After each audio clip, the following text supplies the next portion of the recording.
حضرت یونس علیہ السلام جب وہ بڑا تبلیغ کرتے تو ان کی قوم نہیں مانتی، تو آپ غصے میں نکل آتے ہیں، نکل کے کہتے ہیں میں چلے جانا یہاں سے. جب وہ نکل آتے ہیں نا تو پھر جب باہر آتے تو وہ آگے واقعہ سارا آپ کو پتا، مچھلی کے پیٹ میں سارا واقعہ. اب ان کی قوم کو جب حضرت یونس علیہ السلام چلے جاتے ہیں نا تو اچانک اللہ کا عذاب کا سسٹم آتا ہے، وہ ڈرا جاتے ہیں انہیں کہ اللہ کا عذاب آنے والا ہے اس بستی پہ. آسمان پہ بادل، ہوائیں، آندیاں تیزی چلنا شروع ہو جاتی ہیں.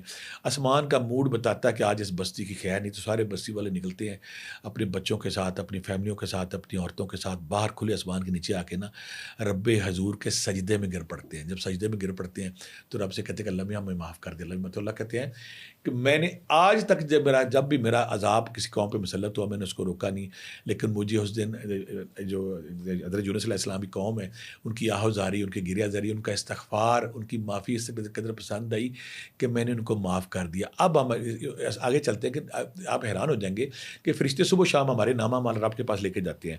اگر ہم صبح فرشتے آتے ہیں وہ عصر تک، اور عصر والے فرشتے صبح تک آتے ہیں. ہم فجر سے لے کے عصر تک صرف ایک بار استغفر اللہ پڑھ لیں، صرف ایک بار استغفر اللہ پڑھ لیں، اور پھر عصر سے لے کے صبح تک ایک بار استغفر اللہ پڑھ لیں. اور اللہ تعالیٰ فرماتے ہیں کہ جب میرے سامنے نامہ مال آئیں گے، ہر روز کا صبح شام کے پیپر آئیں گے، اور پیپر پہ جب لکھا ہوگا کہ استغفر اللہ، تو اس ایک استغفر اللہ کی طفیل نسبت سے میں اس شخص کو معاف کر دوں گا. یعنی کہ صرف ایک دفعہ استغفر اللہ پڑھنے کے اتنے ثمرات، اتنی اس کی مقام ہے کہ آپ معاف کر دیے جائیں گے. دوسری بات ہے کہ آقا کریم محبوب خدا سید الانبیاء سرور کائنات جو بادشاہ جن کو کسی وظیفے کسی کی ذکر کی ضرورت نہیں تھی، آپ روزانہ 100 بار استغفر اللہ پڑھا کرتے تھے. یعنی کہ 100 بار ڈیلی پڑھا کر. اور آپ فرماتے تھے کہ اللہ کو کوئی بھی عمل محبوب نہیں ہے، چاہے نماز ہے، چاہے حج ہے، چاہے زکوٰۃ ہے، چاہے روزہ ہے، جتنی مرضی عبادت کر لے، لیکن جب اللہ کے سامنے کوئی معافی مانگتا ہے، کوئی استغفار کرتا ہے، اللہ کو وہ معافی استغفار سب عبادات سے افضل ہے. لہٰذا ہماری زندگی میں پرابلم کیا آتی ہے؟ ہم جب استغفار کرتے ہیں ہم طوطے کی طرح پڑھتے ہیں.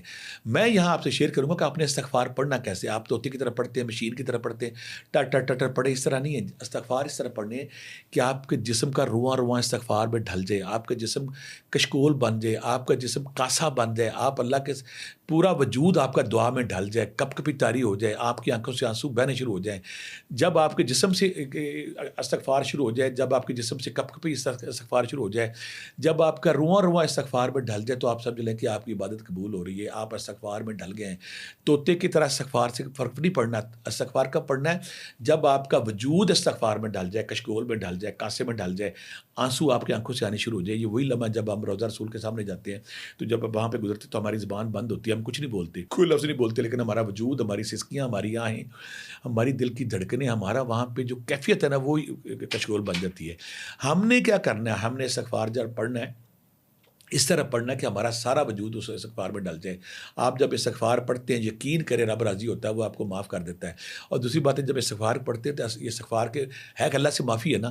جب استغفار ہم پڑھتے ہیں تو استغفار پڑھنے کے دوران اللہ راضی ہوتا ہے، اور بندہ اقرار کرتا ہے رب کی ربوبیت کر رہا ہے، اللہ تو میرا رب ہے، تو میرا سب کچھ ہے، میں تیرے سامنے اپنی غلطیوں کا اقرار کرتا ہوں.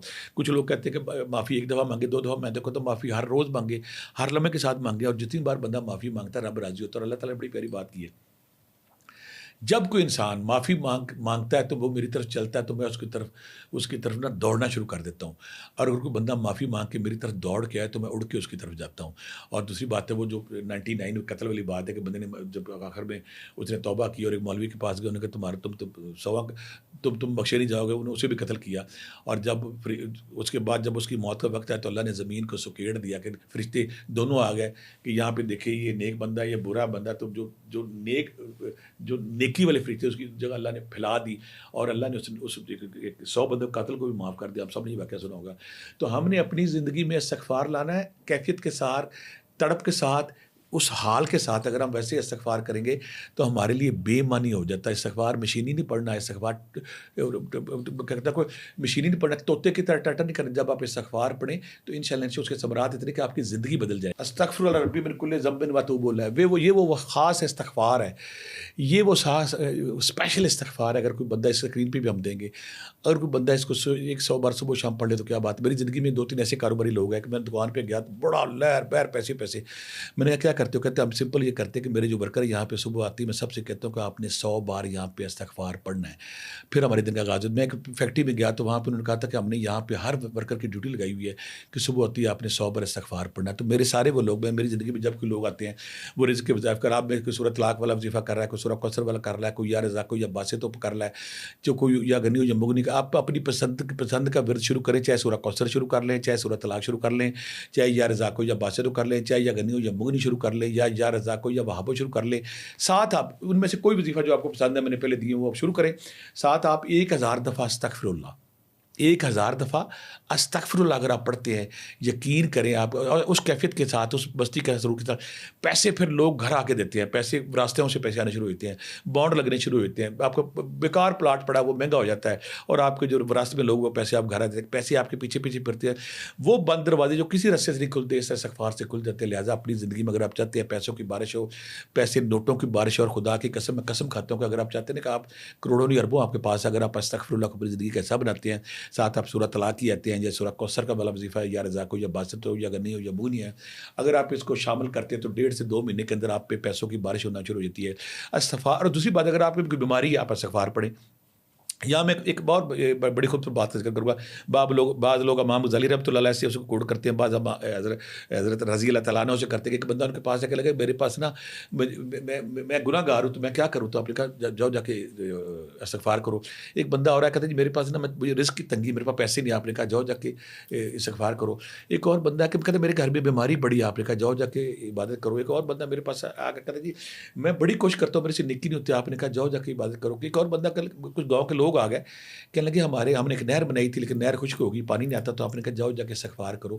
لوگوں نے پوچھا کہ یہ کیا بات ہے کہ آپ ہر بات کے ساتھ، تو آپ نے کہا تھا اللہ نے حضرت نوح علیہ السلام سے کہا ہے اے نوح اگر تو چاہتا ہے تم استغفار کرو، اپنی قوم سے کوئی استغفار کرو، اس سے استغفار کے بدلے میں آسمان سے بارش برساؤں گا، جب بارش برساؤں گا تو نہریں برسیں گی، جب نہریں چلیں گی باغات چلیں گی، پھر تمہارے مال اور اموال میں اضافہ ہوگا۔ اللہ تعالیٰ نے حضرت نوح علیہ السلام کو یہ بتا دیا تھا اگر آپ چاہتے ہیں پیسہ ہو، مال میں اضافہ ہو تو آپ استغفار کریے، اللہ نے فارمولہ خود ہی دے دیا ہے۔